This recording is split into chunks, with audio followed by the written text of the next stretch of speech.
T.B.Photo X1.5 to FX, and welcome back to another video. Well, we're gonna continue on in this little series with different lenses of roughly the same focal length. So today we're gonna go with 50mm, the one focal length that most people will use sometime during their photographic journey.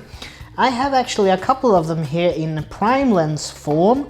One is a native Nikon, one is from the other side of the Iron Curtain, and one is adapted M42 or 45. And also I thought we'd throw into the mix the what is it now again?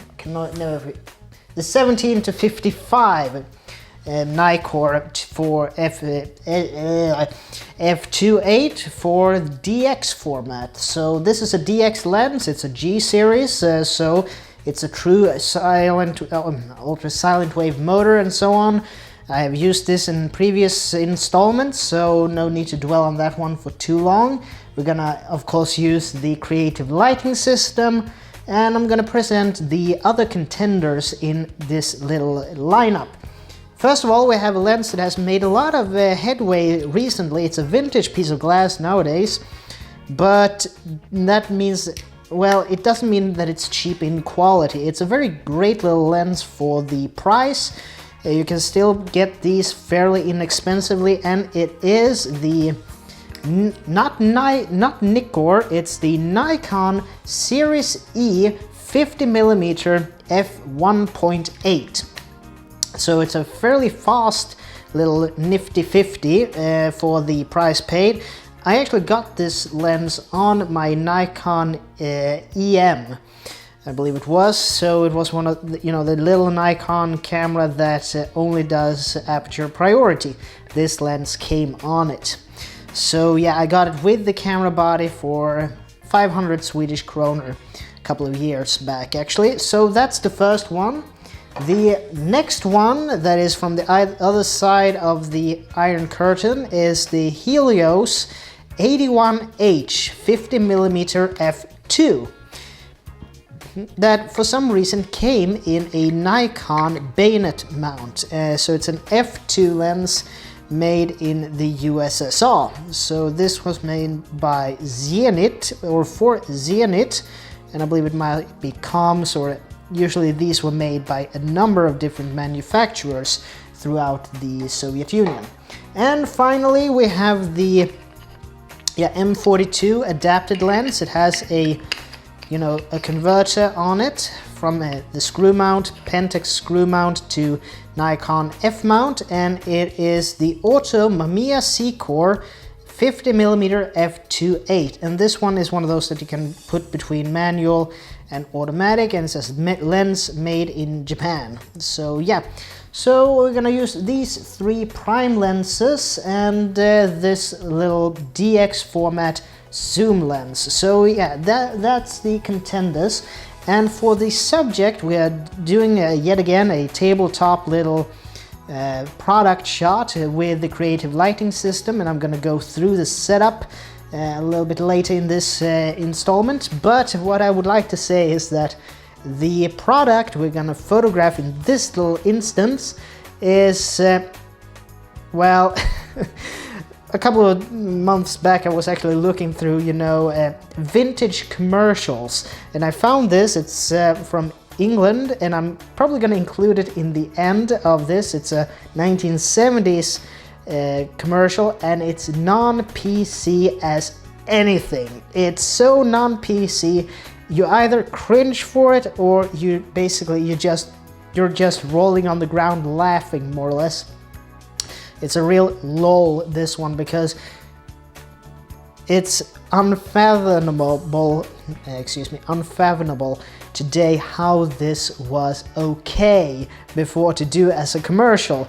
It's really interesting in that aspect. But that being said, I really like non-PC humor. That has to be said. I mean, a lot of Netflix series right now that are some of my favorites. I'm probably gonna put some posters of up here.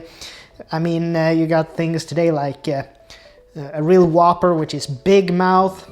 Then you have Rick and Morty. You have Oh, of course you have Archer, you have Agretzko, you have Tuca and Bertie, BoJack Horseman, and all of that. And it has to be said that one of my favorite movies of all time thus far is the 1968 movie with Peter Sellers called The Party. So yeah, I enjoy it, and I can laugh at it for being so non-PC. It's just a kind of humor that I enjoy. If you take the Netflix series F is for Family by Bill Burr, I mean, that one is just a testament to how non-PC the 1970s was compared to today, or at least the 21st century. So I enjoy it because it shows a bit how much we have progressed as a society, hopefully. But that's just, you know, societal things, but I enjoy it. So yeah, we're gonna go over now to, enough yakking about from my part. We're just gonna go over now to the setup, and I'll show you what's in store for us. So please enjoy, take care from now on. See you soon.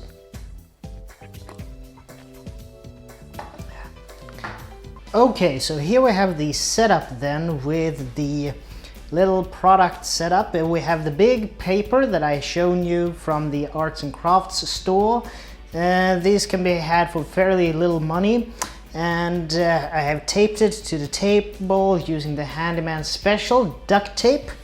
And yeah, it's propped up at an angle, so I get a slanted background, which means that I can actually smear out the light, because here, and this is the C group, I have a snoot on the SB600 here, which means that it will illuminate the back, giving that halo effect. And we have the B group over here that has a grid filter taped on it, and it will go on the little black box here that for this aftershave. And yeah, then we have the A group up here that goes right to the bottle itself. So that's a little bit of the setup. And let's see here. And I have the background, the C group is on +2 stops of exposure compensation. I have them all on ITTL or TTL metering, so yeah, it will give me a little bit. I've done some practice photos beforehand, but now we're gonna do the real one, and as we've done for the most part now, we're gonna start with the fastest aperture of the lens in question, and for this one it's then f2.8. So let's start with that and see what we can get here now. Let's see.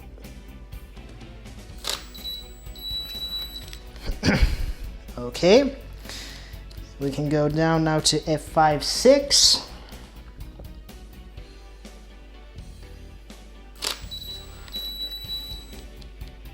And finally f8. Let's see here.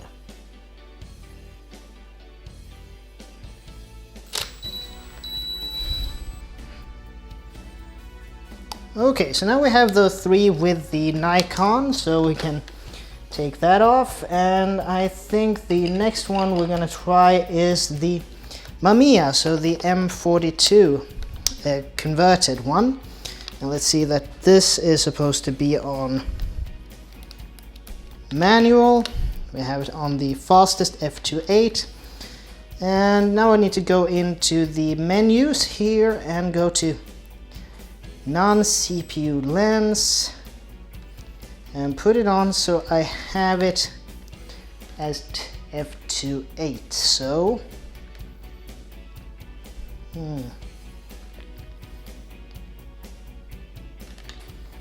yeah, f2.8. There we go. Now the flash and the camera are aware of the focal length of the lens in question. So now we have to manual focus. And I am focusing on the text on the front of the aftershave bottle. Let's see here.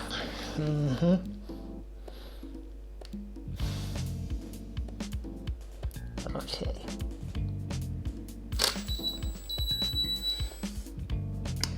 Okay, so first one with Mamiya, we're gonna go 2.8 to 5.6, and then we have to go into the menu again and change it to 5.6. There we go.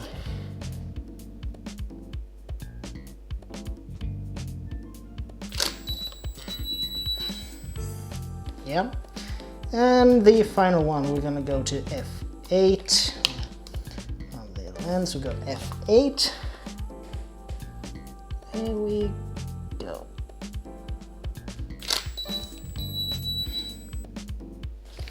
Okay, so now we have had both the Nikon, the modern one, and the Mamiya.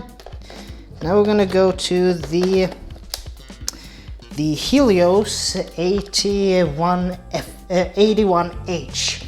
So there we go. Let's see here. Now we go back here, and this is an f2 lens. So the second fastest of the bunch we have here. Let's see. There we go.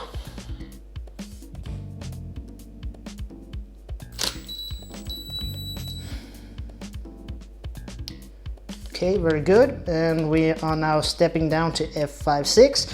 And this is an AI lens, so actually it will do automatic step down with the D7200. Oh yeah. And finally f8.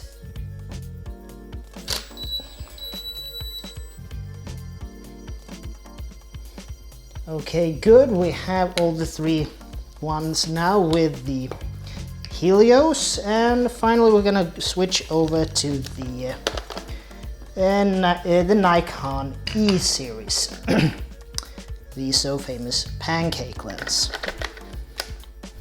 And this one being an f1.8, so we need to remake this again, so it's f1.8. Go.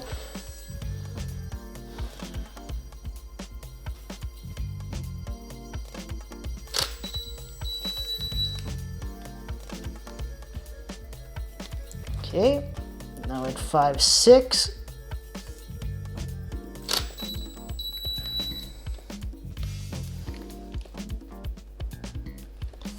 And finally at f8.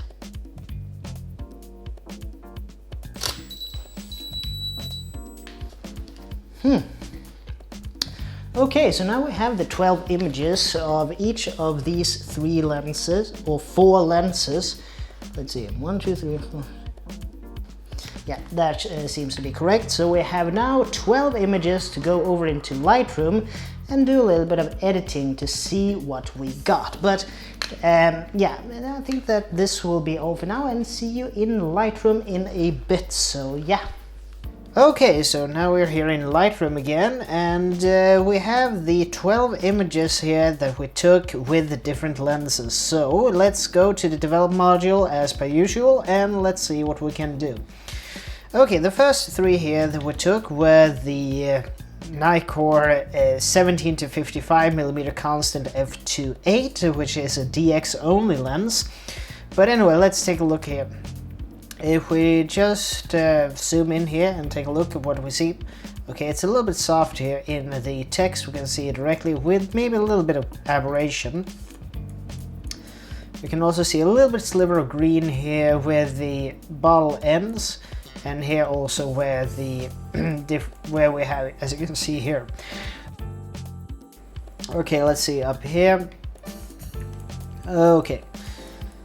We have a little bit of aberration here, so as a first measure we will see what we can do here with the program's ability to render it away. Okay, there we go, and as you can see here, we don't have any pure white, so, but I don't think, instead of raising the exposure, I'm going to raise the whites on this one. Okay, there we go, we have a white part here, and we're gonna move the blacks so we have pure black. Here we have a reflective part of the aftershave box here actually, but you have to be very precise with your flashes in order to get this one. As you can see here also, it's a little bit soft here when it says original aftershave. We are at 2.8 nonetheless, so yeah, it's a fairly decent job for what it is. Let's see what we can do with a little bit of clarity to see if we can remedy the situation. Well, it goes up a little bit, and if we add some contrast, we get a little bit better result as well. We have a little bit of aberration here as well, so maybe we should go and use the tool and do the dropper, the manual. There we go, and it's gone. Okay, so I don't think we need to, well, a little bit of noise reduction, even though it's ISO 100, which is the lowest native ISO on the D7200. Sharpen it up a little bit. Let's see here. Okay. Yeah, just play with the settings. Don't be afraid to use them, and do what you think looks nice. Don't be chained to a certain look just because somebody thinks it's the norm. I don't really like the dogmatic approach, you know. It's fun to, you know, try and see what you like. I mean, in one of these, I noticed even down here we have vignetting. We can actually add vignetting, or we can remove, or we can add. I think this will actually benefit from, oh, we don't need to go that far, but just a hint. Something like that. Just a little bit of vignetting so that the eye is drawn into this. Vignetting doesn't have to be bad all the time, so let's continue, shall we? This is the 5.6 taken with the Nikon 17-55. Okay, we have a very sharper result here, but as you can see, this place where we have white going to pure black, we still have some aberration. And let's just use the dropper tool to have a look at this directly. Let's see, there we go. There. Okay, let's just, there we go, and yeah, it's gone here, and let's see here. Okay, it's pretty much gone, and we have much sharper letters, even though here we have a little bit of aberration left, as well as we do here where it says original aftershave. But I think from the glance of this, it looks good for what the intentions are. So let's see here, let's add some contrast. Let's like so, and a little bit like that. There we go. Some clarity. Okay, I want this circle to be more out there, so let's see what we can do with this tool here. Okay, let's see here, shadows.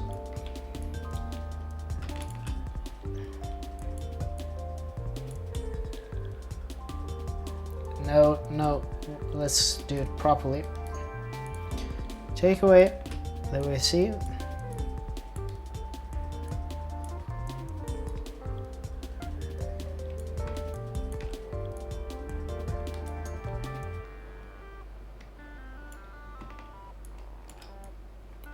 I'm trying to do this a little bit quickly. We're not going to do this on every one of the shots, but this is just one of the tools in Lightroom that you can use just to, if you have a part that what you know should be different, you have options in order to make it the way it should be.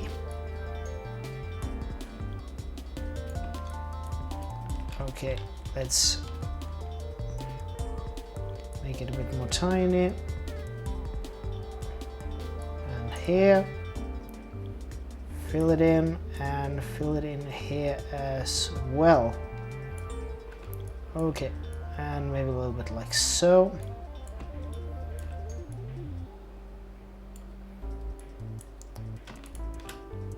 Okay, I think that here we actually have it a little bit more than what we should have. So there we go, something like that. Yeah, I'm happy with this one as is. Let's see up here, because here we have one of the clear, very good contrast between the black box and the white background. Okay, let's see now. Now that we are at f8, and let's see. Let's go in to see. Okay, minimum amount of aberration. Just okay. There we go. Yeah, as you can see, when I'm going down to 3:1. Yeah. Okay, let's see what we can do.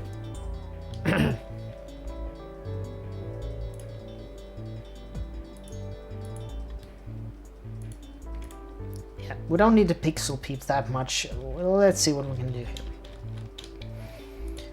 I think we have much more sharp, defined letters. We have still some little bit of aberration, but yeah. Let's see. Let's do something. No, we don't need to mess about with that one. We just do that, go like so. So there we go. Okay, I don't think we need to do that much more. Maybe it's a little bit like, yeah. Here we have it a little bit more, because this is white. I know this is supposed to be white, so there we go. Okay, I'm not gonna do this one now. You know that this is supposed to be red, like in this one, but here we go. Let's continue on, shall we? If memory serves, this is the Mamiya, so this is 2.8, the Mamiya autofocus. So you can see it's a bit soft here at f2.8. But at the big picture it looks fine in my opinion. Let's give it some contrast and give it a white point, a black point.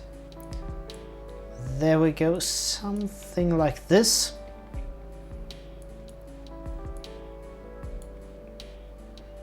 Just make some subtle changes. You can go wild with it, but it's up to you, what you enjoy, what you like. I mean, this, for instance, why not add some of the yellowish tint that the aftershave itself has? So, yeah. Okay, I think that's it for this one. It is soft, but I don't see that much aberration, to be frank. I mean, it's an old lens, but it seems good. 5.6. Okay, there is basically no aberration on this one, and the lettering is, wow. This is a manual focus M42 lens that is converted now to F mount. This is really impressive, and it's a 5.6. You see the specs up here. This is really great for such a vintage lens, a Mamiya C core. Don't do that, we're gonna do that. It's really great, wow, I'm actually impressed by this one. Well, I don't think I need to do anything else to this one. Let's go and see f8. Again, I don't really see any aberration. There might be a little bit, but not really. Wow, that's cool. And even you can see the reflection here. So yeah.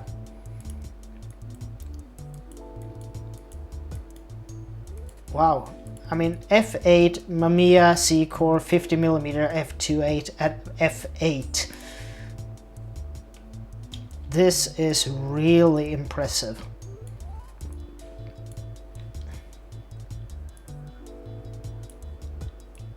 Really impressive, actually.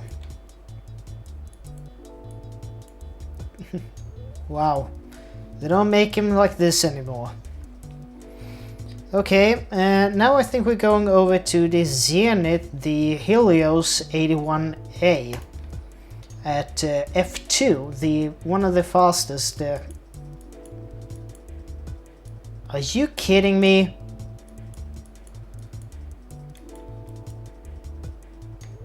You can even see the back side of the label.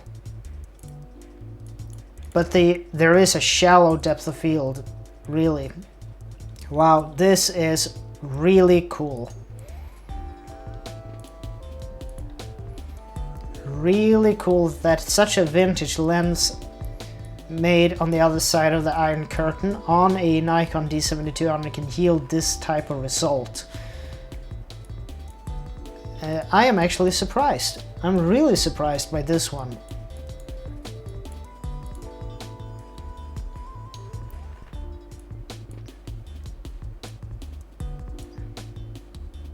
Okay. Okay, let's do 5.6.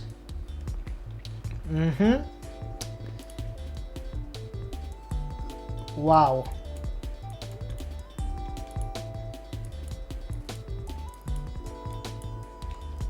Okay, seeing is believing, so I'm gonna show you here. This is off. There's no chromatic, no digital chromatic aberration removal here at all.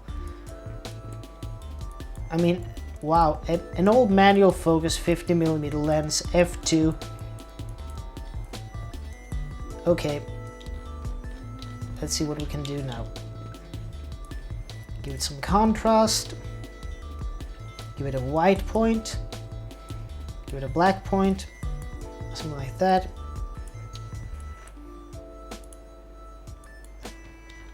Just see what we can do here. Now we might get a little bit of aberration, but it's so... I mean, I don't notice it. This is insane. What? Look.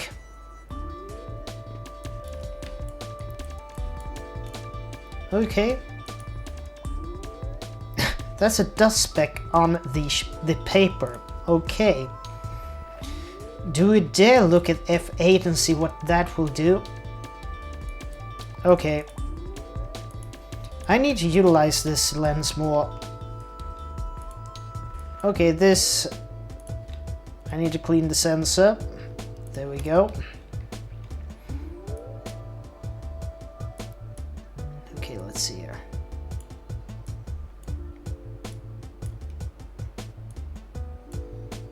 Maybe something like that. There we go.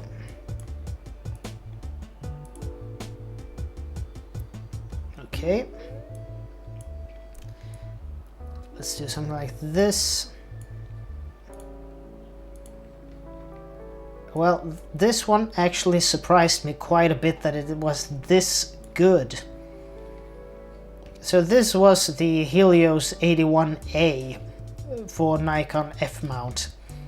And finally, the 50mm 1.8 by Nikon. Okay, this is fairly out of focus or blurry. It's at 1.8. We still have some blur here, but still it's quite good. Here the label detail is very good. Let's see, we can do something like this maybe. But there's no real aberration. Let's see up here. Maybe a little bit of a green, hint of green here. No, not really. Up here. Look at the texture you can see on the cap or the, you know, the cork of the puff or the aftershave bottle. That's insane. Okay, here we go. So you give it a white point. Okay, actually we can turn this down a little bit, I think. Okay, that's really good. I'm surprised by some of these vintage lenses that they actually can deliver in the way that even modern stuff is struggling with. So 5.6. Okay, this is good in my opinion. We do have a little bit of fuzz, but anyway, this is good. A little bit of contrast, a black point, a white point. Yeah, this is good. Spec. Let's see here. And let's add a little bit here. Okay, I want you to put in the comment section below here which one of these 4 lenses do you think was the winner and the most, you know, sharpest one that we can get from these images. I mean, I've shown you here how it looks and yeah, all of it. So yeah, I'm floored. And here f8, and let's see. Okay, nothing to complain about. Wow. Okay. Yeah. Oh. Okay. That's cool. That's really cool. Let's see. Let's do that first. Then we give it some contrast. A white point, a black point, some clarity. There we go. There we go.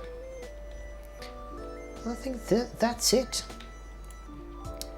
So I think this will be the end of this little tutorial. So we had the Nikon 17-55, the only zoom lens in this lineup.